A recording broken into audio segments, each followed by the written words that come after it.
Okay, it says we are now streaming live. We will see if that is in fact the case. Yes, yes, we are. Okay, welcome everybody to our weekly Tuesday afternoon live stream. This week, I'm your host, Dana Morningstar, and with me is the lovely and talented Angie Atkinson. Welcome, Angie. Thank you. Happy to be here. We're happy to have you. And if you guys are new here, this is a live stream that Angie and I do every Tuesday afternoon at 1:30 p.m. Eastern Standard Time. It goes for about an hour-ish, and we rotate channels. So if this is something that you're interested in, please make sure that you're subscribed to both of us. You can, well, my channel is Thrive After Abuse. You can find Angie over at Angie Atkinson on YouTube and kind of across the internet. And you can also sign up for our text alerts. So when I go live, you can text the word words, but all one word, Dana Live, all one word, to the number 22999. And you can also text Angie Live, all one word, to the number, what is it, Oh, Angie? 33222. 33222. Okay. Yes. Good deal. Good deal. So, with that said, we were kind of thinking that we would start off with the topic of financial abuse today. And if anybody has experienced that or has any questions about it, I guess let's hop in. Let's hop in. Can you I hear me can. okay? Okay. You cut out for a second, so I wasn't sure Oh, if it was me or okay. you. Okay. Anyway. Okay. So yeah, I do you want to start us off with the what you mentioned Sure, earlier, or sure. do you want me Um, to? Okay. well, I guess we could start off with covering kind of what is financial abuse. And um, you know, do you feel free to hop in anytime here, Angie. But Okay. financial abuse, like any other form of abuse, it's about power and control, and it's the kind of improper or misuse of something. In this scenario, it's the misuse and power and control over finances in order to control another person. But with that Yep. And said, and go sometimes, ahead. yeah, go ahead. No. Oh, Go ahead. okay, okay. And I was just gonna say, we had a gal in here last week who was talking about her situation with her husband, and I thought this was worth touching on because a lot of people are in abuse. It can be very confusing and kind of figuring out, is it me, is it them, like who has the problem, and all of that. And so it's important to realize that with certain um, things, especially financial abuse, if you're in a relationship with somebody who's proven themselves to be untrustworthy at best or damaging and destructive and damaging at worst, right? So if they're kind of siphoning funds, if they're, if things are bouncing, if bills can't be paid, all of that, um, taking quote unquote control of the account and saying, okay, we're going to have to set a budget. One of us has to step up here. That's not financial abuse. That's being responsible. So there's a difference there. Yeah. What are your thoughts, Angie? Well, I just kind of wanted to, I agree with you, first of all, that sometimes somebody has to take charge. However, I think I think it's important to talk about some of the signs that it is happening. And so one of those might be, for example, that you have, maybe you're the only one in the relationship who works and your partner does nothing but spends all the money. Or vice versa, they're the one who works and you do all the things, take care of the kids, take care of the house, do all the things, and they restrict your access to money. Like you're not allowed to buy food at will or clothing at will. You have to check in with them. And again, this is not about a budgeting issue. This is about they get what they want, you don't. And even if that means you don't always get necessities, right? Or it might be a situation where you both work and they control all the money, or only you work and they control all the money. It's about being restricted from, having your access restricted, or it's about having um, them not giving you or allowing you to spend money on things that you need. Maybe you need deodorant, they won't buy you any, or you Mm-hmm. need to buy food, whatever it is. um, and it's about like them only buying things for themselves. Like if they, if you guys say you get a big tax return or something, or you get one of those stimulus checks, and then they go out and spend $1,000 on a new phone or something, and you get nothing. And even though your family could have used X, Y, and Z things that are really much more important than a new phone when you already have an existing phone. You know what I'm saying? Yep. So, yeah, yeah. Those are some great examples. Kind of things I've seen in the support group over the years have been um, their partner or this abusive person um, putting them on an allowance and Yes. or demanding itemized receipts of everything that they spend at the grocery store. And kind of like what you were saying, it was, they were okay with prioritizing their money for whatever they wanted, but Hmm. not for anybody else. Yeah. Um, Only giving a person gas money to get to and from work, and tracking that kind of thing, threatening to not pay child support, um, threatening to bankrupt or financially ruin a person if they press charges or file a restraining order, or trying to get them to lose their job, Hmm. these kinds of things. So Yeah. I'm not seeing the chat for some reason. I am not either. There's something weird going on because Yeah. I'm going to try to refresh the page, but I just tried to type into the chat and say, hey, everybody, just to see if I was missing it. And I was not missing it. It said error when I tried to type in. that's So, very strange. I just typed in hi question uh-huh. mark and I see my response, but Okay. Well, I yeah, mean, I it's still even have a wrench, so I know it's not like I'm blocked or anything, right? Do you see any? Okay, I'm refreshing. We'll see. Sorry. I've refreshed. Oh, here they come. Okay. Okay. Yeah, how weird. Yeah, Jack is, hey, hi, Jack. He says, I can't send messages either, Angie. Neither can Huffle Mom. But Okay. now we just got a bunch. And then Jack says, oh, here I am. Okay. Um, Fatima's here. JJ says, you're hitting the mark. So, yes. And Debbie says this is her first time live. So, welcome, Debbie. Hey, We're Debbie. glad you're here. Okay, now I see a couple of okay, they're starting to come through. Okay.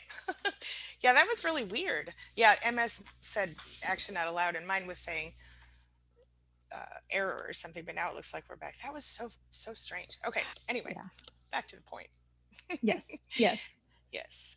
Oh, changing my life said we now turned it on. I don't even know that we can, but I'm glad it's back up. Everybody sees it. Hi UNA, Glama Diva, great name. Jeanette, changing my life. Everyone's in the house. Okay. Oh, they said it was blocked at first. I don't think that you blocked it, right? It was just some No, I didn't do weird anything. YouTube thing. Okay. All right. Well, we're back. We're back. Uh, So, let's see. Huffle Mom, real quick, says, hey, if you guys see this, please say, yes, I see you. Yes, I I see see you, it. Huffle Mom. Yeah. Yep, me too. Okay. Uh, Thank you. Actually, some other examples of financial abuse that come to mind. There's one, I don't know if you've ever seen the movie, the Tina Turner story. I Uh, have. okay, great movie. I saw it a long time ago, but there was one part that stuck out to me uh, where, here she was, this super famous singer making all kinds of money. And her husband, who was also, I think, her manager, Ike Turner, was controlling all of that. And he was also incredibly viciously physically abusive, just awful, just horrible to her. And she had no money to get away. And she was trying to get away. And I forget if she went to a hotel. She went someplace and couldn't afford a room. Like she had no money. And I've heard other stories like this in Hollywood too, when you have these really awful, controlling, abusive band managers. I forget, there was some boy band that Yeah, was I was also just in a, thinking about that. yeah, like I want to, what, I don't know if it was like It was like, NSYNC, or Backstreet Boys, Backstreet maybe. Boys or something. Yeah. Yeah, they had no money, and these kids were basically being dragged around the world to perform. And on the surface, everything seemed great. But Mhm. then behind the scenes, they'd cut off all access to their funds. They had no money and they felt trapped of like, we have to keep going because we signed this agreement. And it was just a very awful situation. Yeah. Yeah, for sure. Yeah. It's incredibly scary when you think about it. Now, UNA says she's intimately familiar with it, financial abuse. Um, Sorry, I didn't mean to go off topic. Yeah, no, that's very But much on topic. Yeah. yeah, yeah. So yeah. Anyway, Mm, yeah, that's a it's a scary situation, and you see this a lot. It's not just with spouses, right? I just put a little financial abuse quiz on my site today, uh-huh. and that's kind of what made me because I think that people don't think about and you don't realize it, right? Because especially like if you've ever been in a situation where you were the stay-at-home parent, let's say, and you didn't even think about the fact that, okay, well, now they're in control of the money, and then if you're anything like I was, because I did this for about 10 minutes, I was a stay-at-home parent, Mhm. then I would automatically almost think it was my responsibility to say to my partner at the time, hey, what about this and what about that? And luckily for me, that was not necessarily a financial abuse situation that I was in, because that was more recent. I mean, well, it was years ago, but s anyway. Mhm. Uh, but it certainly was a thing. Like Debbie just says, gas money. Yeah, that's the thing. When you're in a situation where, in my first marriage, for example, I was the one that made more money. Not that either of us made much money, um, but still, I was the one who was. I was trying to handle all the bills and all the finances, and so you would think, okay, well, she's handling the finances, so she's the one that's controlling the money. But no, because in this case, he would go, like, randomly. He would just disappear for the night, and he would come home, and all of our money would be gone the next day. He would go out and, like, I don't know what he was doing, drugs, alcohol, I have no idea. Mhm. He would always come home very drunk or something. Definitely had been drinking, because I could smell that. And then I would look in the bank account, and literally he would have taken all the money. And it wasn't like there was a lot of money. So, like, I couldn't feed the kids sometimes. I would have to, Mm. you know what I mean? I did feed the kid, but I barely sometimes could, and Right. I couldn't pay the rent sometimes, and it was horrible. And so, and I always felt like he was working against me in that Mhm. relationship. And so I that was one of the reasons I finally was able to leave, because I kept saying to myself, I'd probably be doing a lot better if I didn't have somebody working against me here. you know Mhm. and so, yeah. Anyhow. Yeah. um Yeah, and a lot of kind of breaking free from all of this stuff across the board, it's really getting grounded within ourselves of what works for us and what doesn't work for us. And mhm, it can be so easy for a person to get knocked off center by a manipulative person. So like let's say for example, a person's in a relationship and um, you're with somebody and you're like, oh, okay, well, let me see the bills or like let's work on the bills together or hey, let's set up savings. And then they say, oh, well, no, no, no, that's not how we do things in my culture. Right. Or I'm old fashioned and mhm. guys just handle all of this or Yep. whatever they might say. Yep. Or a woman says, no, no, I was divorced before. I'm never going to be financially controlled. I handle all the money. Whatever it is, whatever imbalance that they want to have. Mhm. Um, so before I think a lot of us were like, well, okay, but that's their culture, that's the way they do things, or this is that, or this is why.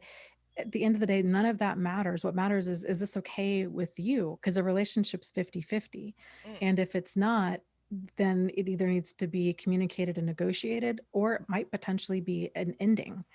Yep. And to get very, very clear on that. So um yeah, getting Yeah. getting grounded in that because well yeah when you have a manipulative person who has that really skewed sense of entitlement and demands, it can make you second guess everything of am I being greedy, am I being difficult, am I somehow not being a good partner. And it can make us fold and give in to their demands, but then that doesn't work for us in the long run. No doubt. Yeah, I've got some really good comments in the chat here.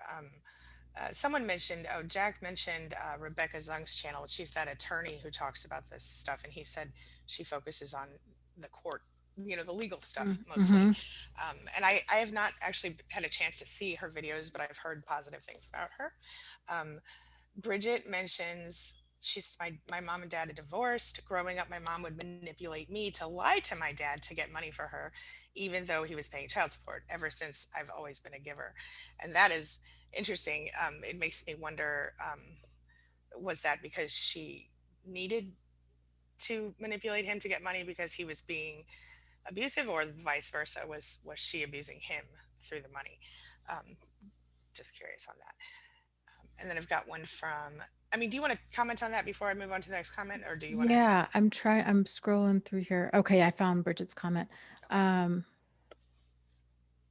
Ever since I've always been a giver, mom would manipulate me to lie to my dad to get money for her, even though he was paying child support. Um, well, okay, yeah, I guess my 2 cents on it is whenever there's kind of an imbalance there. So being a giver is a good thing within the context, within certain context, right? So if it has to be within that context of functional boundary standards and deal breakers. If we're always giving to the point of over giving, then that's self-sacrificing, and that's hurtful to us.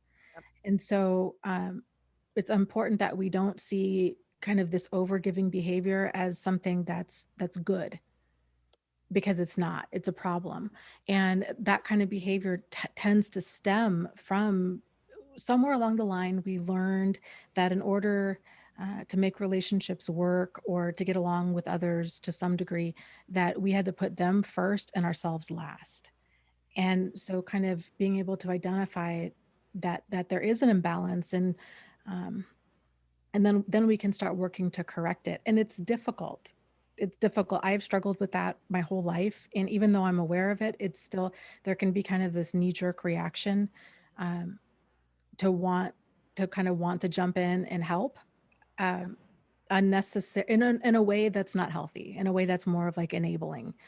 So I think correcting that imbalance, it does help to familiarize yourself with terms or concepts like enabling, like the difference between empowering somebody and enabling them. Um, Realizing that it's okay for you to have limits with stuff. It doesn't make you selfish or bad or wrong. It means that you're making yourself a priority, which is important if your life is going to start working. So, 100%. so Yeah. yeah, Yep. And then, do you have another comment for us? I have one if you don't. Either way. go for it. Okay.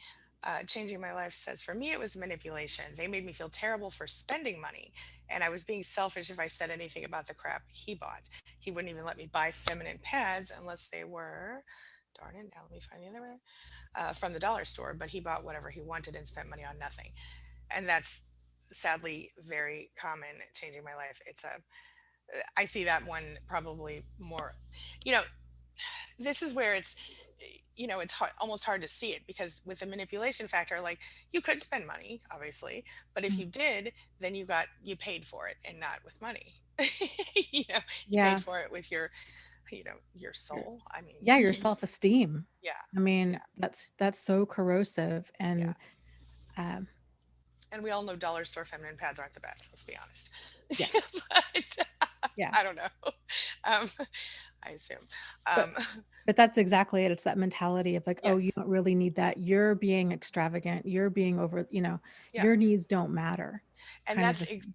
yeah, and that's really across the board, in my opinion. That's what I see in these relationships, is that that the other person feels like you're not as much of a real person, or you're not as important as they are, and you feel that way too, because you get stuck in that loop. I think, I mean, I felt that Mhm. way. I felt less important and less valuable than my partner, even when the truth was, in hindsight, that was not the case. 100%. I think that's a big part of what healing from all of this entails, is understanding that, everybody has worth, like you have worth. And if we're growing up in a home where the messages were either intentional or implied, that we somehow need to, that we don't matter, or we don't Yeah, matter as much, um, kind of correcting that imbalance as we get older and realizing, yeah, you know what, my wants and needs and thoughts and feelings and opinions are just as valid as anybody else's, and I need to make myself a priority, because if I don't, then nobody else will. So it was uh, hard for me. yeah, Yeah. yeah, absolutely. Yeah.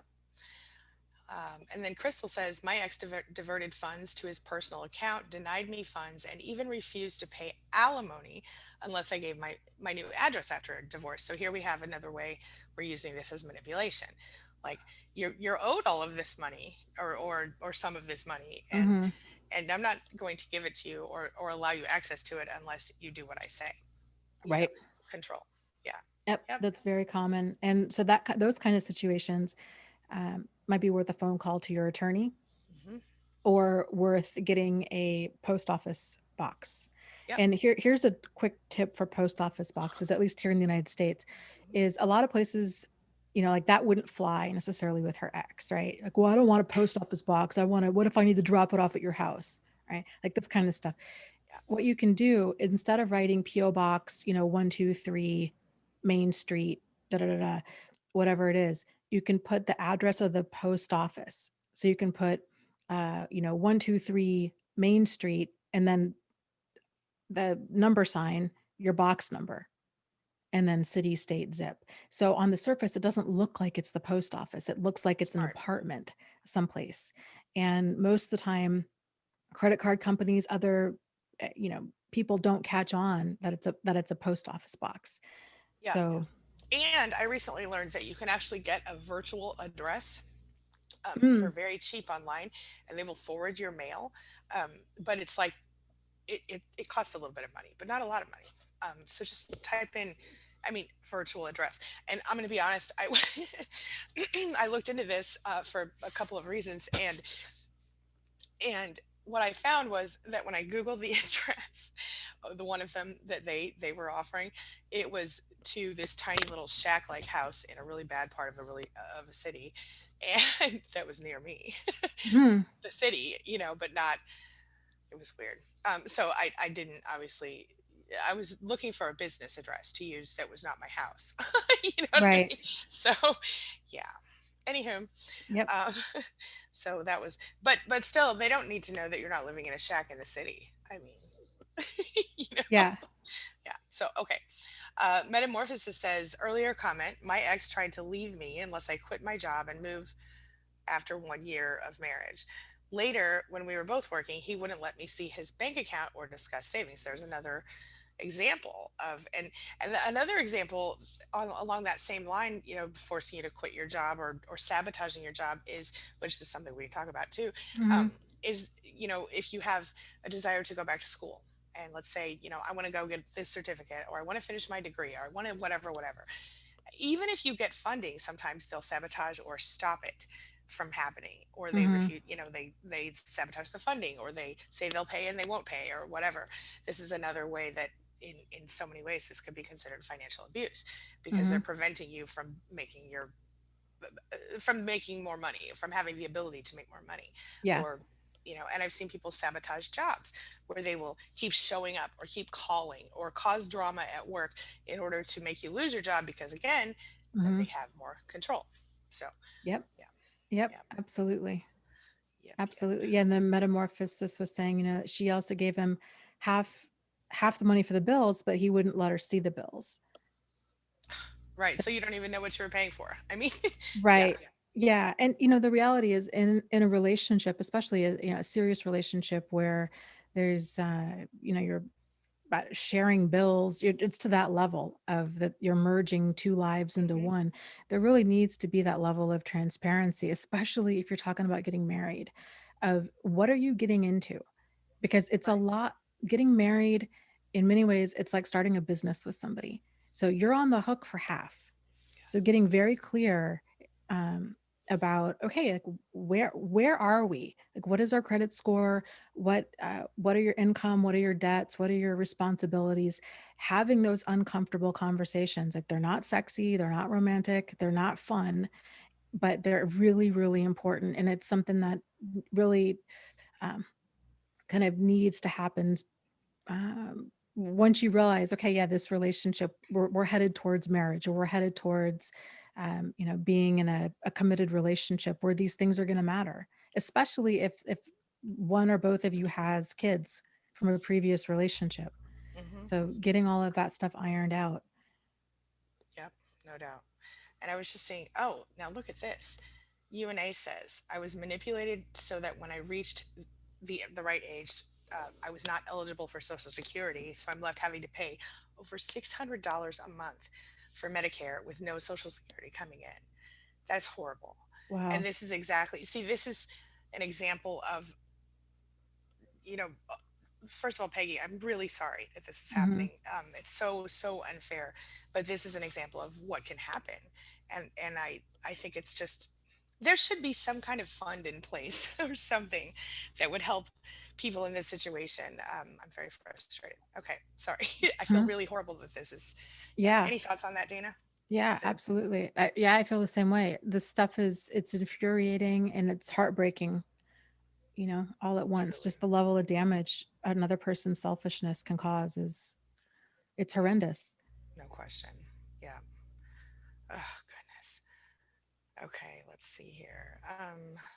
Here's one from Miss Moon Grable who says, I would also not get time sensitive mail and no money because he didn't give me the mail. He would claim it sounds like that he forgot mm, or that one of them forgot.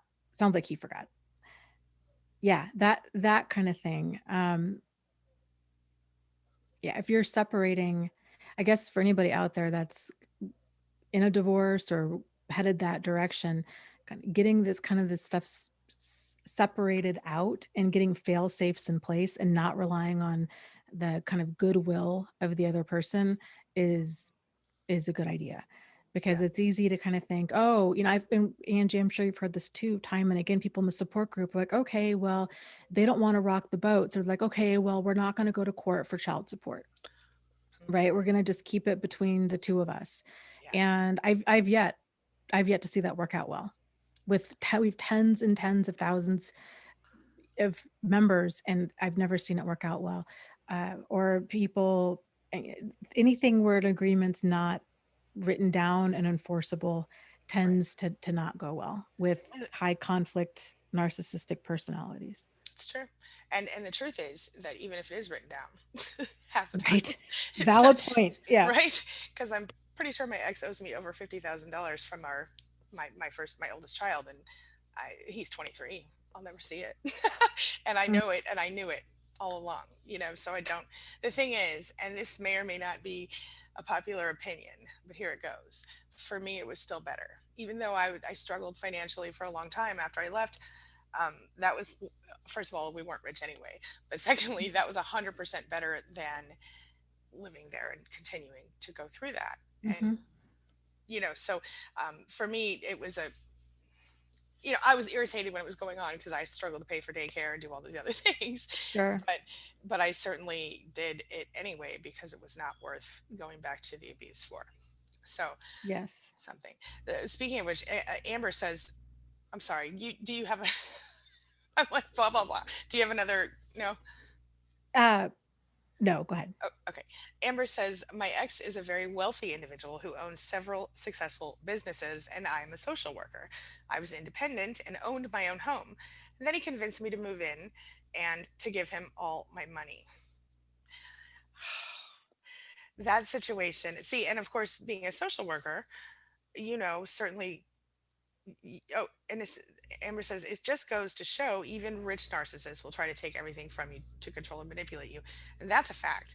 And I think that's an important note, because you a lot of times you think, well, it's a rich person, I can do everything, and I can't tell you how many people that I've talked to over the years who had someone who was very wealthy, and in some cases they too, the person I was speaking with was also wealthy, but they were so of their own accord, but they were so concerned that they would have everything taken from them because of this toxic partner, which apparently Mhm. happens sometimes. um, but this is a Amber's example is a really good example of someone who has an education, who's worked hard to get where they are. Social workers don't make money like bazillionaires do, but Mhm. they do okay. They can get. She had her own house, Mhm. and then he took all of it away from her by probably wooing her into this beautiful mansion type situation. And you know Amber, I'm really sorry that happened, and I hope you're doing a little better today.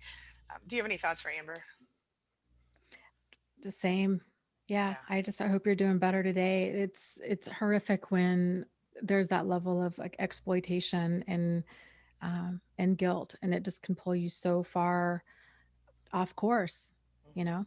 And it's absolutely infuriating. I think when there's financial abuse on top of everything else, uh, it can kind of feel like it's just the worst insult to injury of Yeah. really, really like where does it end? You're going to treat me like garbage in so many ways and you're going to steal from me. Right. It's, or somehow not pay me what you owe or whatever it might be. It's just outrageous, especially if there's children involved. Yeah. It's like really you're going to hurt your kids to try to make a point. I mean, Right. ridiculous. It really is. It really is. Yeah. um, and Lori says, my ex narcissist father to my boys sold all my stuff, said I didn't deserve it, and used money for milk for alcohol, sold the washer and dryer. See, that's the kind of this is one of the another one of those kind of extreme situations, selling all your stuff, selling the washer and the dryer, and then drinking instead of buying the things you need for the house. I mean, that's I didn't quite have it like that, but to me, that's definitely financial abuse, no question. Mhm. Mine did use all the money that we had for groceries and rent often, so didn't Mhm. sell the washer and dryer though. So that's something, I guess. I'm so Yep. sorry, Lori. Yeah. Yeah, and it's infuriating when you see that level of entitlement, which really is it's them doing mental gymnastics to justify their behavior. Mhm. And the whole, "Well, you didn't deserve it." Yeah. Right? Like, I know that was the agreement, but now I've changed my mind because I didn't get the outcome I wanted, kind of Yeah. a thing. It's, um, no, it's not how that works. So, Agreed. yeah, it's Yep. infuriating. No doubt. Let's see. I've got one from JJ if you don't have. Uh, yeah, Got one? actually, and um, wanted to just mention here, it's if you guys are, well, I think anyhow, even if you're single and you've been single forever, there's a website out there. It's creditkarma.com. It's fantastic. It's free. You don't need to sign up for anything, or put your credit card in or nothing like that. It's you can get a pretty accurate idea of what your credit score is and what's showing up on your credit report, and you can check it every single week and see if anything's changed. If you've been in a situation with somebody, who is a liar and a thief, highly, especially if you've ever been married to him, it's a really good idea to keep an eye on that so you're not uh, y- kind of hit with charges or bills that you didn't know about down the road. Yeah. So, Yep. And on that same note, wait a minute. I just thought I'll come back. I forgot what I was going to okay. say. Oh, creditsesame.com is another site like that, and it can be used also. I think Credit Karma the same way. They'll give you tips to build your credit. So if you are planning to leave and you haven't yet, it's a good time to start looking at stuff like that. Um, because if you're able to kind of build a little credit before you go, then you might have an easier time finding a place to live, etc. If you do Hmm. have to leave your home. So, Yep. yep. Yep, absolutely. And here's a question from Anna who says, "What about a version of financial abuse when the toxic parent is also your employer?" Ooh, Ooh, I know, right? When your desire to go back to school, etc., is met with resistance and guilt tripping that they depend on you too much. that is unfair, and it's definitely, in my opinion, also financial abuse. I think, you know, this is my middle son is always telling me, "Don't worry, mom, I'll always be there for you." Da da da. And I'm always telling him, "Listen, dude, you're gonna want to live your own life in a minute," because he's only 17 right now. Hmm. And I because I always talk about how I'm gonna make it when I'm old, Hmm. how I'm gonna deal with all that. And he's always trying to be so sweet, and I know that he means it from the bottom of his heart, but I would never want to be a burden on him if I could avoid it. And I think that parents who like the one that you just mentioned, uh, that's really unfair on about 1,000 different levels, Yeah. because you know what I mean. I think as parents, it's not our job to be. I mean, certainly, if we're lucky, our kids might take care of us if we get old and sick to the point that we can't take care of ourselves, or they might at least oversee our care, right? Hmm. But to force it and to ahead of time choose to be a burden to your children and to the point that you prevent them from educating themselves and doing the things that are important to them, I think that's incredibly abusive, personally. Yep. Yeah, Yeah. I agree. Hmm. Yeah, and it's difficult because really at least the only solution that I can really see to this is going to be assertiveness and sitting your parent down and saying, okay, well, um, yeah, instead of relying on or waiting for them to change. I think Yeah. a lot of people that are in that situation, like, well, I just need to prove it to my parents that my idea is a valid one. And I just need to communicate more to them to get them to see things, to see that my plan is legitimate and that it's a good idea. And then once I have their support, then I'll make that change. But the Hmm. reality is that day may never come. And so this is where it's incredibly difficult when you have a controlling parent, especially one who uses a lot of guilt. Uh, in controlling you, but to be able to say, okay, this is the plan. Like I want to go to school. This is how, in kind of getting clear with yourself, how are you going to afford this? And then when you do sit down and talk to your parent, it's not a it's not a discussion, or you're not asking for approval. You're basically informing them of the decision that you're making. But it's good to have a backup plan, especially if they are your employer. So it's difficult. Here's the thing, it's difficult to set boundaries if there aren't any consequences with them, or if you're not in a position to really have some sort of consequence.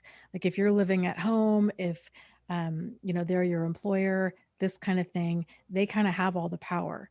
And you can, I mean, you can assert yourself, and I would always encourage people to do that, but then realize that um, they might not budge.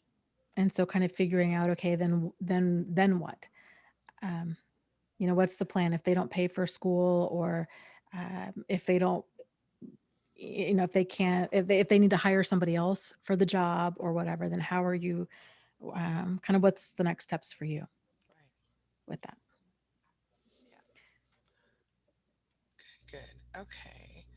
Oh, hi, Joe Sauter. Welcome back. um, oh, Let's see. There was Lori was talking about her ex and said, oh yeah, he never paid child support, was in and out of jail, this kind of thing, learned how to avoid it. And that's very common. People learn how to avoid it. They might quit their job. They might start getting paid under the table, lying about assets, these kinds of things. This is where getting a good attorney who's going to be able to do kind of a financial autopsy, or financial audit of their accounts is yeah. is important. And there's a lot of people that feel like, oh, well, I shouldn't have to pay child support, or I shouldn't have to do this or that. And it's like, this is these are the laws, regardless of what anybody thinks. This is it. It's cost money to raise a child. And you're not being mean or selfish or whatever by trying to get that money. That's money for That's your right. child. That's right. you know And and on top of that, there are calculators online and different websites where you can actually calculate all the things that you do for your child to figure out how much money you would make if that was not your child. In other words, um, like stay-at-home parents a lot of times are undervalued because if you had to pay somebody to do all the things that that parent does, like buy the groceries and you know do the cleaning and take care of the kids and do the laundry and all the things, it would be very expensive. I think I saw a figure of like something like $87,000 a year or something more than most people would be willing to pay for something like that. So that's a thing. Yeah. hmm Um, yeah. Yeah, being a stay-at-home parent is a job, and you Yeah. provide value. Yeah, and it's a full-time job. And so Yeah. getting it, if you're in the right relationship, both people will be able to communicate with their wants and needs and thoughts and feelings and all of that effectively, and negotiate and find middle ground. It won't be this idea of, oh, well, I work, therefore 100% of the money is mine, or 100% of the money is controlled how I see fit because I make it. Yep. No, Yep. it's a 50-50 thing. So, Absolutely. Yeah. yeah. Here's a couple of just quick comments. MS says, my first husband would say his money was his and my money was ours. Definitely a sign. Mm. Joe says, gifts from them cost you, in general, 5 to 10 times more. His own stats, and I So get exactly what he right. yeah, Yeah, yeah, because it's the gifts with strings attached, always. Yeah, right? And I think anybody that has experienced that, yeah, you learn that lesson of, oh my gosh, no, wait a minute. Like sometimes free really does cost you. yeah. And you just don't want to take favors or accept loans or anything from people like that. I did want to make a quick point about finances with especially like second marriages and stuff. It can be a little different, because especially if there are kids involved, it's just a more complicated picture. But this is where that effective communication comes into play. It's not uncommon for people to have, like, I have a bank account, my partner has another bank account, and then we have like an our bank account, in which that bills and vacations and us kind of stuff comes out of that. That might be the way that you handle it. It's just going to depend on the two of you, and what each person decides on. Yeah. But the point being, it's a decision made by both of you. It's not a unilateral kind of, one-sided decision there. Hmm. Yeah. Absolutely agree. I think that's a good idea. Now, I don't necessarily. I think in a healthy relationship, you shouldn't have to be all separate like that, but it also shouldn't hurt you to be separate in that way, if that makes sense. Mhm. Um, and so maybe if you aren't sure, or you're, I mean, never ever ever mix your finances with somebody who you're not legally like attached to, but at Mhm. least not directly. But even if you are legally attached and you're concerned about it, there's no reason to not. But at the same time, let me just throw this out here for everybody right now. If you haven't already done it, go somewhere and start yourself a separate savings account that has no other person's name on it except for whoever's going to get it, unless, if you die, like your child or your best friend or your Mhm. whoever. um, I've always had one of those, and I've never ever added names, because except for the people who get it if I die. you know Mhm. because that's sometimes you need to feel a little more secure. And if you've been financially abused, even if you do end up in a healthier relationship, you still might want to hold on to something just to make sure. It might just make you feel a little more secure. I'm not saying it's healthy, I'm saying it works. Mhm. And even if you can only put $1 a week in there or something, do something. Mhm. Anything. So, just a thought. Yeah. Yep. Sorry. Adding my two Uh, cents. Go ahead. yeah, yeah, no, that's good. I'm just scrolling through here and seeing, looks like a couple mom is trying to post a question, but it's in multiple parts. Okay. Okay. Oh, Jack was saying, the kind of the gist of it is, this person gets Mita, which I probably did not pronounce correctly. I apologize. Asks about an emotionally immature mother who seems to have no shame at all and acts up with neighbors and other acquaintances quite openly. States that her mother would behave like a child in kindergarten and would fight with them or her, and kind of what to do about it. Um, Assuming the mother does not have any developmental disabilities and that this is just a personality disorder issue, if you are no longer dealing if you're no longer yoked to her, like required, or financially connected, or you're above the age of 18 or whatever that is in your country, the legal age where you're allowed to leave, or your city, or your whatever state, um, I would go no contact personally, or at least very low contact. If it's somebody that if you're still dealing with her because you're under 18, or you're financially strapped and you're stuck there, then I would gray rock as much as possible and literally remove yourself from any situation, or at least remove yourself mentally from any situation that she happens to be involved with, and physically if possible. Um, it's a tough call, and I think it also depends on whether she's abusing you in other ways. If you are under 18, in which case I will not give serious advice on that. But Dana, thoughts? Yeah, I would agree. I guess we'd kind of need some more context if you're at home, if you're living at home, or if you're out on your own, or whatnot. But really, at the end of the day, your mother's behavior is a reflection of her. You're not responsible, nor can you control her behavior or her actions. And you're not responsible for her emotions.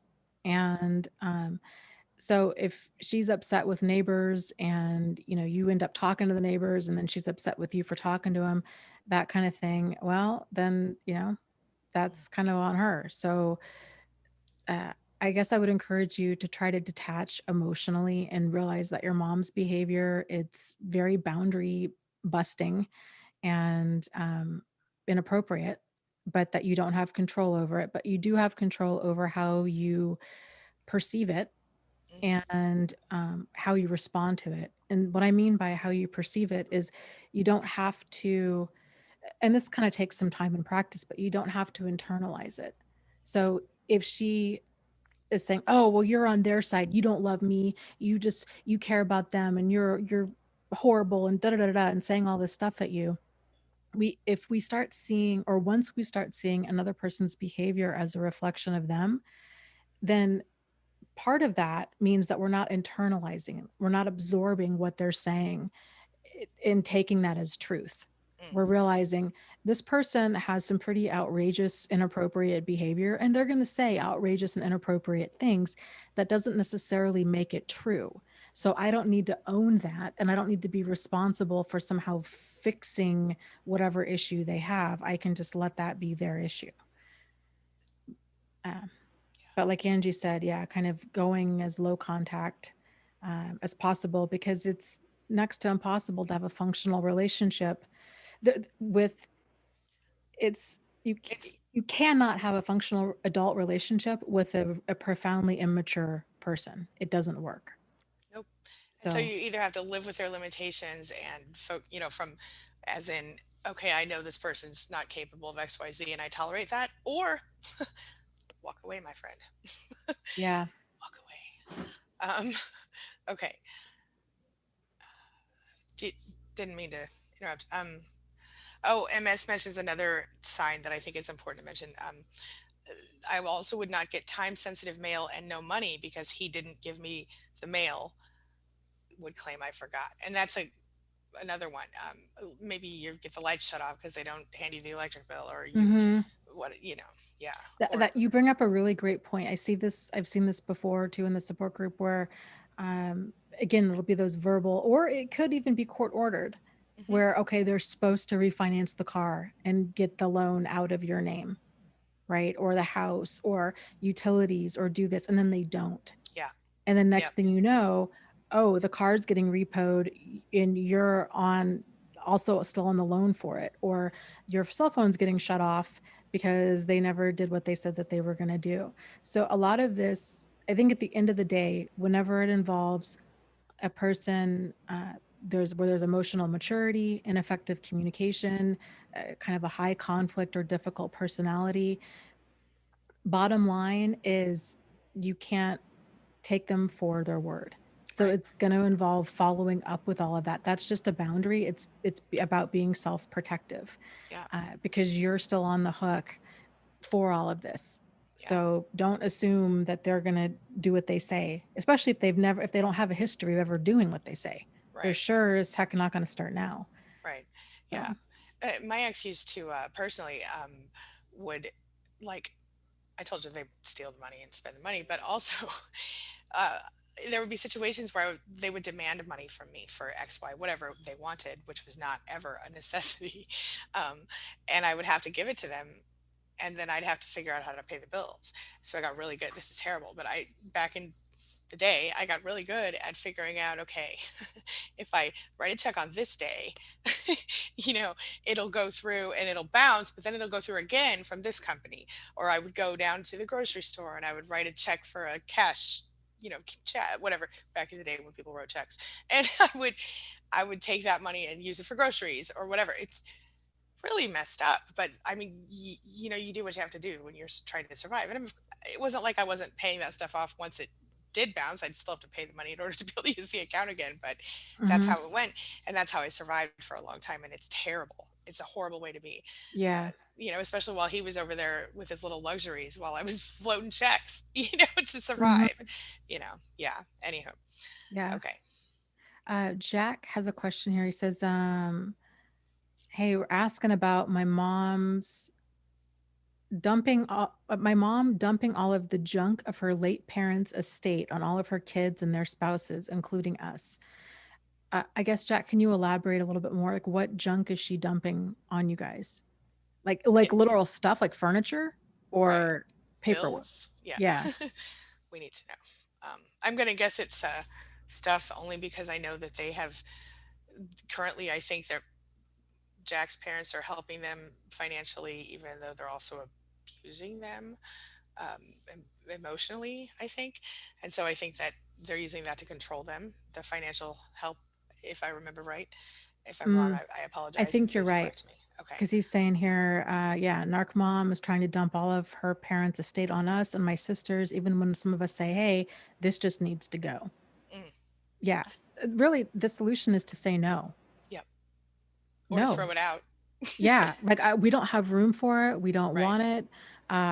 We love them, but we prefer memories of them that are pictures or things that are in our heart, Right. events that happen, not, grandma's giant overstuffed couch, Right. or this giant furniture set that you don't want, this kind of thing. And Yeah. then you can say, hey, if you guys need help moving it someplace, or we could see about renting a storage unit, or we can see about lining it up to take it over to Goodwill Yeah. Or or if it's like something. an antique, you could put it on, sell it, make some money.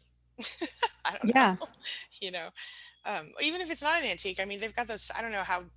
I'm not sure how rural or non-rural you guys are over there, but I do know that like the Facebook groups, they have and I know that only one of y'all does Facebook, but take a look at it because Hmm. you can post things in those buy sell Facebook groups. Yeah, Yep. Yeah, it's an idea. Sometimes you can just put a sign out in the front yard that just says mm, free. free. Yep. Or you can see about if it's some degree of usability, to see about taking it to like a domestic violence shelter. Call ahead of time and see if they're accepting donations and what their criteria are. But They that's might even another pick it thought. up. They Yeah. might. Yeah. Yeah, that is a good point because, like, I know like the Kidney Foundation, I think sometimes does pickups, depending on where you live. Look and see, look up like Google like donation pickups or whatever, and then they'll give you also a thing to write off on your taxes. I donated a bunch of things, and they clothing one time, and they gave us a huge and a car once. It was not that great of a car. I'm not trying to be fancy. It was like a car that probably wasn't Mhm. worth much, but they were able to do something with it. And so I did, anyway. Uh, okay, let's see here. Do you have another thing? I have one from Crystal. Um, the ex refused to be involved in finances because he didn't know how to do them. 30 years later, he told the courts I denied him access to money when he had a debit card and account logins and took funds out weekly. And that's, yeah, I have a similar story, but not 30 years worth, thankfully. um, but yeah, do you have any thing to add to Crystal's? Yeah, that kind of stuff's infuriating, Yeah, it really when is. they twist reality and kind of paint themselves out to be the victim in this situation. Mhm. Outrageous. No doubt. Yeah. Yeah. Yeah. Oh, Jack was saying, yeah, it's furniture. That's the Mm, stuff, and many other types of estate items. yeah. Yeah. Yeah. Okay. Then yeah, that's see, and again, if it's stuff that you can't use, don't want, I mean, if you sell it, great. If you can't sell it, I don't know. Is that something that would be allowed? Oh, there's honestly too many bad memories, but we will need to toss. Oh no, some of the stuff is coming out of a storage unit. Oh, coming out of a storage unit. Oh my goodness. Mhm. Okay. Wow. Okay. Yeah. Sorry, go ahead. I was gonna say Huffle Mom adds to that. She says, we don't we just don't have the room, but it's like she doesn't even hear it. Yep. Yeah. But you know what? They'll hear it when you're firm about it Yeah. and say, no, we said we have no room. We cannot take it.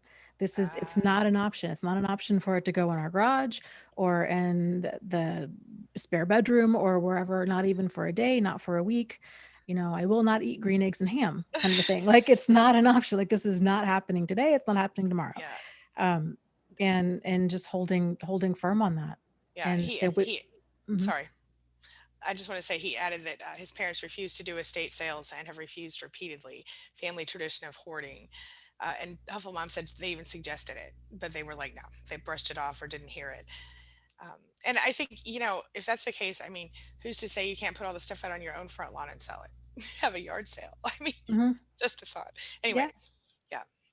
And there are people that will, I mean, again, I don't know your specific area, but I know that around where I live, you can call companies and they'll just come pick it up at the end of your yard sale. They'll take whatever you have left and they'll sell it or they'll give it away, you know? So that's another thing to think Mhm. about just if you're looking for the space factor. So sorry, go ahead, Yeah, Dan. my only concern with that would be, um, well, in general, I would just get very clear with people. I don't know what the terms of the will Mm, were or how assets are supposed to be divided up. Sometimes there's they'll say, okay, 40% of my assets are supposed to go to this person, and then so mhm, much of this, and then kind of everything that's not cash then has to be sold and then liquidated and then divvied up between certain people. So I would, if you haven't already seen the will, I would take a look at it and see, because and And keep a paper trail of emails between people. So you're stating, okay, well, um, what is the plan here? So if we sell some of this stuff, if we don't want it, if we sell it, then would we be able to keep the money? Just keep a paper trail of that stuff because you Valid, just never valid. know. That's really smart. A really important thing to note. Yes, good job. Yeah. Good job, Dana. Okay. Thanks. Yeah. Um, yeah. And I agree with Peggy's point of, you don't have to get constantly involved with helping getting rid of someone's things because as we just talked about, it can turn into all this extra stuff. And Peggy said I'd say no, let them handle it. But obviously that is not currently being given to them as an option. And I'm guessing because the parents are helping on some level financially, they're using that against you as well to guilt you or to push you into taking this stuff. Um, yeah. Oh, they're having connection problems on their end, they said. Jack Lumen and yeah, and Hmm. Helpful Mom. Okay. Um, Joe Yeah. says, oh no, go ahead. I was just going to say, yeah, UNA was saying that she went through that personal property nightmare. Yeah, Yeah. I did too with my dad. It's an absolute nightmare. And Mm, things can get very complicated very quickly if it's going to depend on the will. And you've got people that maybe even are well intended. They're like, oh, no, no, I want you to have this. You should have mm, this. Well, like, what does the will say? You know? that's valid. And Yeah. yeah. So, Yep. Yep. Absolutely. And Peggy adds, if they refuse to take action, it's on them. Yeah, but if they come over and dump all the stuff at your house, I mean, you know, yeah. frustrating, frustrating. And I agree with Jack Goodings. Call a charity, they'll take it. That's what I've done in the past with, I mean, different situation, but how I got rid of extra stuff that I didn't need. Nobody Mhm. leaves me anything. So, okay. Um, Yeah. It's he's scrolling up. Do you have any other? oh, actually, um, Joe says he kind of took another used this to his benefit in a way because he says, and he and I worked together in the past with one of his with his situation, Mm, and he says I threw it all out and I became a minimalist. I'm emotionally and physically lighter, mind, body, spirit, including changing my body type. I've seen it. He's rocking it. I mean, not the whole thing, but just the part that he put on Facebook. um, yeah. and he says, I'm now lean year round, whereas before I always gained weight every winter, but not anymore. It's amazing the benefit once you throw it all out. It's a spiritual experience, and I think there's a powerful point there, and I wish I could say that I am also a minimalist, but I am not at all. But but I'm also not a hoarder. I will throw things out and get rid of things if I feel like I need to. But I do see the benefit in this, and I'm in fact about to minimalize my bedroom because it's ridiculous um, with all the extra stuff, clothing and things I just need to get rid of. So yeah, but I'm with you on that, and I think that's actually a beautiful way to sort of turn things, right? To sort of Mhm, make lemons lemonade out of those lemons, so to mhm. speak. And Joe looks amazing, and he's doing really great things, and I'm really proud of him. So throw that out there. Yeah, yeah, that's wonderful. Yes. All right. Did you have anything else before? 'Cause I know we're kind of getting close there. We are yeah, here's a question from Jack who says, "My friend's wife is isolating at a male friend's place. My friend really isn't happy with it. It's been for 3 months too, and the male friend now knows all his business. Oh, of Thoughts?" course. Okay. I think the friend Uh, I think look, I think that's inappropriate. However, I don't know the whole story. Like, is the male friend someone that this wife has known forever, or is this the husband's friend, or is this like? But in general, I feel like if you're hiding out from, is it a marriage problem or is it a quarantine thing? What's happening? I guess I need more Right. information. Yeah, yeah. It was this Jack Goodings or Jack Lumen? Jack Goodings. Okay, see if I can find out. Yeah, I would agree. We would need more context. Yeah, why did his wife move out and why is she staying with a male friend for 3 months? Right. It seems like it's a marriage issue.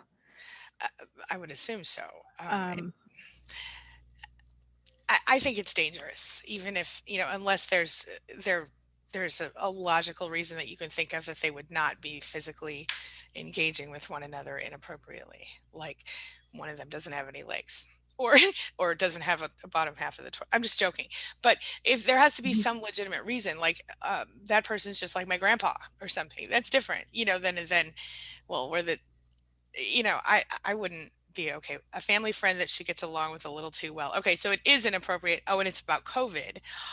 Ooh, okay. I would say if she gets along too well, um, there are so many other places that a person could go if it was about COVID. I agree with you, Jack. It's yeah. inappropriate.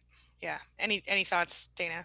Yeah, I would agree. I Yeah. mean, if it's his friend's wife, if your friend isn't okay with it, I think you'd be hard pressed to find anybody that would be okay with something like that. Yeah.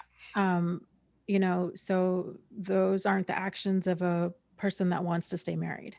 So, um, yeah, it's a problem, and it's a problem if he can't really talk to his wife effectively and Mhm. communicate that to her, and for her to be able to have an honest conversation with him about what's going on. Yeah. So, and it's difficult, I'm sure, kind of watching a friend of yours go through something like this, because Hmm. my guess would be that there's got to be some level of denial on your friend's end, Yeah. and to kind of just be there and listen, or um, yeah, to be there through all of this. That's tough. Yes, absolutely. I 100% agree. Okay, two things. First of all, do you mind? E-Rock says, hi, E-Rock. He Hmm. hasn't been around in a minute. He said, I am the longest sober I have been since not seeing or communicating with my parents. We are so proud of you. Everybody hands up for E-Rock. Yeah. Okay. Woot Woot woot. woot. And Ted Berry, hello. Hello, Ted. How are you? That's all. Okay. Do you have any other questions or anything that you want to pick up? Well, I guess we'll just add on to this real quick. Jack was Yeah. saying, yeah, I've noticed many toxic traits. His friends in denial. I said, but he also knows. Yeah. Yeah. And one of the things that might help in that situation, if he kind of keeps coming to you, and it's very clearly a problematic situation, right? And that can be crazy making if he's in denial and doesn't want to see that it's a problem, or keeps minimizing or justifying it, these kinds of things, to to to start getting him to think about, well, where is your line? Like, when would it be time for you to do something different, or when would it be time for you to leave, or um boy, that sounds really difficult, kind of. Yeah. Kind of what's next. This is very clearly a problem, so kind of what's next? Yeah. And getting him to think about that. Or it might come down to the point where you're going to put some boundaries in and just say, hey, man, like, I can't hear about it anymore, Yeah. because Yeah. when people are in denial and they're in very, um, illogical situations, it can be, it often is very exhausting for other people who see it clearly, because it's like there's no point in us talking about it because you don't want to do anything about it, and I can't keep hearing about it because it just is making me angry, because you're being used, or um, it's not a good situation for you, and as your friend, I can only handle hearing about this so much, and Yeah. so it's okay for you to have boundaries with that too, I guess, is what That I'm is saying. absolutely a valid point. Yeah. Yeah. Yeah. Important. It's hard. It's hard when you care about someone to say that to them, but that sometimes people need to hear it. So, Yeah. yep. Yep. Yep. Yep. And I think a lot of times too, when people are like in his friend's position where they're in denial, and it's still that mindset of, but it's the wife's fault, Mm, right? Like, it's her problem. Like, she's the one that's staying at this guy friend's house for 3 months, and why, there's nothing that I can do. Like, I don't have the problem. Like, she's the problem. She just needs to stop doing that, not realizing, yeah, but she's not gonna stop. So now it is your problem because she's not changing. The only other person left here to change is you. So what are you gonna do about it? yeah. And for a person who's in a situation like that, that can feel very re-victimizing and infuriating, Hmm. because there's a lot of blurred boundaries going on in terms of who's responsible for what and what we do and don't have control over and all of that. But Yes. yeah. Yes. Jack adds, that's a good comment, Dana. Thank you. He said there's a 12-year-old child involved. Yes, it's hard. I've actually told him I can't go there. I've worked too hard to break free from it all. And I absolutely, oh, sorry. I absolutely 100% understand that. And I think, boundaries are important. And I'm sorry there's a child involved, but I think Yeah. you're doing you can't control the situation. So you're doing the very best you can. Um, Yep. Yeah, another thing to say is, if he keeps calling you with, "Oh, can you believe she did this? And can you believe she did that? And oh my gosh, and then this," is just to say, "Well, you know what, man? Like, I guess you'll leave when you're ready." yeah. That's it, and put it back in into his court. Yep. So, 100%. And yeah. send him links to my channel and Dana's channel in case he needs extra help. Because we'll tell him all Yeah. the things. Right. you know. Right. Yeah. Yeah. So, And what UNA says, you can't tell him what to do. You can only ask what he plans to do. And that's 100%. Of course. Yeah. mhm. Totally, totally valid. Yep. And Michelle says, did you already read that? Mhm. Shifting that responsibility onto the problematic person was easier, which is why I lived in denial for a long time. Get it. And I honestly think it's difficult to have to see, like, well, how could I shift this anywhere else? Like, if you've got, let's say the situation is such where the person's spouse has a drug addiction problem of some Mm, sort, right? And yeah. they're like, well, no, it's not me. Like, my spouse is addicted to meth. They just need to quit using meth. Like, everything, all of our problems would be solved if they quit using meth. It's like, well, that's, there's probably a lot of truth in that. But if they're not willing to stop, then it's now your issue. And getting people to see that, because it feels like, well, that's not right. That's not fair. I don't have the issue. Like, I can hold down a job. I've got kids. I committed to this marriage, all of this stuff. Like, I'm doing my part of the bargain. They're Yep. the ones that aren't. So they're the ones that need to change. But if they're not in a place where they're ready, willing, or able to change, then by default, it has to be us. No doubt about it. So yeah. Yeah. It's powerful. Yeah. Yeah. Good talk. Yeah. It looks like everybody pretty much stayed on topic today, too. That's pretty cool. Yeah. Yeah. Very cool. Um, Well, other, I guess with that said, do you wanna wrap up and then we'll yeah. Sounds good. okay. Yeah. And uh, don't forget, tell them about the questions for next time if they Okay, want. okay, yeah. Okay. Yeah, if you guys have any if you have any questions or any, topics that you would like for us to cover for these live streams, you can let us know down below in the comments after this video airs on YouTube. And we look at them every single week, and we'll try to respond to them in the following live stream. We also switch channels every week. So next week we'll be over on Angie's channel, which is Angie Atkinson over on YouTube. If you would like to be notified when we go live, you can text the words Dana Live, all one word, to the number 22999, or Angie Live to the number 33222, and be notified. So with that said, thank you so much, Angie, for being here. Any final words or anything? Um, take care of yourself. Know that you're not alone. And remember that you don't have to take anybody's crap physically or otherwise. Yep.